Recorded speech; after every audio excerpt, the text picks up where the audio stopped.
देखा हालका हालका कुयाशा आज के माठेও সবাই খেলতে এসেছে। দেখো কত সুন্দর লাগছে দেখতে।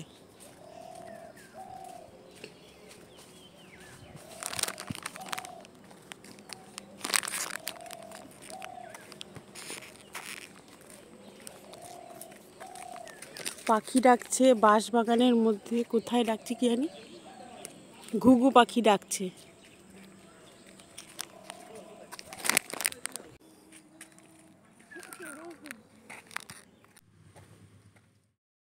গুড মর্নিং ফ্রেন্ড, তোমরা কেমন আছো? আশা করি ভালো আছো। তো আমিও ভালো আছি। তো চলে আসলাম আবার আর একটা নতুন ভিডিওর সাথে। তো দেখতেই পাচ্ছ সকাল সকাল বেরিয়ে গেছি সোনাইকে পড়তে নিয়ে। তো যাওয়ার পথে দেখো পরিবেশটা দেখাচ্ছি তোমাদেরকে, কত সুন্দর লাগছে। বাঁশবাগানের মাঝখান দিয়ে যে সূর্যের আলোটা বেরিয়ে আসছে কত সুন্দর লাগছে। তো এখানে হলো একটু গ্রাম্য পরিবেশ, মানে খুব একটা শহর বলা চলে না। সোনাই বিস্কুট খেতে খেতে যাচ্ছে, দেখো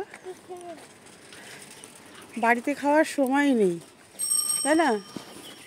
বাড়িতে খাওয়ার সময় নেই বিস্কুট।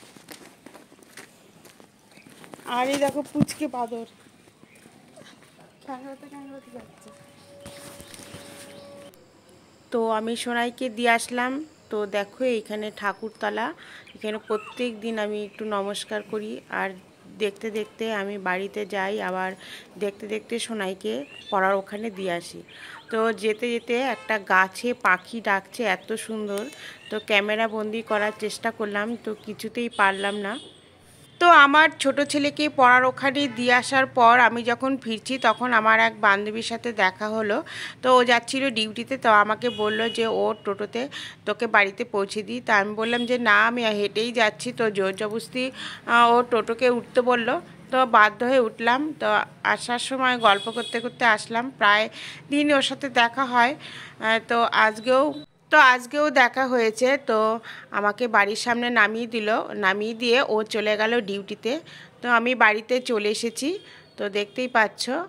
আর আমাদের এই বাড়ির সামনে রাস্তায় নেমে পড়েছি। আর এখান দিয়ে দেখো একটা গরুর গাড়ি যাচ্ছে। তো গরুর গাড়ি দেখলে মনে হয় সেই গ্রাম বাংলার মতনই, মানে এখানে অতটা গ্রাম নয়, গ্রাম্য পরিবেশ কিছুটা আছে, তো গ্রাম নয়। তো এই দেখো আমাদের দোকানের সামনে কত সবজি, কত ফল।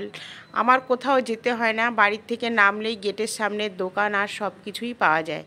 তো দেখতে পাচ্ছ কত সুন্দর কুলগুলো। আমি একটা নিলাম, ওখান থেকে খেলাম, ভালোই মিষ্টি খেতে। তো এখানে আমি সব কিছুই পাই। আমার এই দোকানে আসলে আমার সবজি, আনাজ, ফল, মাসকাবাড়ি, মানে তো রান্নার সব কিছু, সব ধরনের সব কিছুই পাওয়া যায় আমাদের এই দোকানে। মানে ঘরে গেটের থেকে নামলেই আমার এই দোকান। তো ঘরে চলে আসলাম, ঘরে এসে নানান রকম কাজ করলাম। কাজ করার পরে রান্নাঘরে গেছি রান্না করতে। তো এই ফাঁকে আমার কাজের মাসি চলে এসেছে। ও আমাকে বলল যে আমি ঘরটা পরিষ্কার করে দিচ্ছি, তুমি একটু ও রুমে যাও। তো আমার রুমে চলে এসেছি। এসে দেখো জানলা দিয়ে দেখাচ্ছি আমাদের বাড়ির পাশে কাজ হচ্ছে, হাইড্রেন হচ্ছে।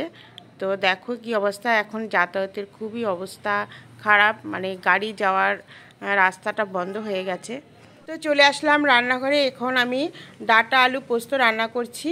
তো ডাঁটা আলু পোস্তর সাথে একটু বেগুন দিয়ে দেবো, কারণ 2-3টে বেগুন ছিল, সেই কারণে আমি বেগুনগুলো দিয়ে দেবো।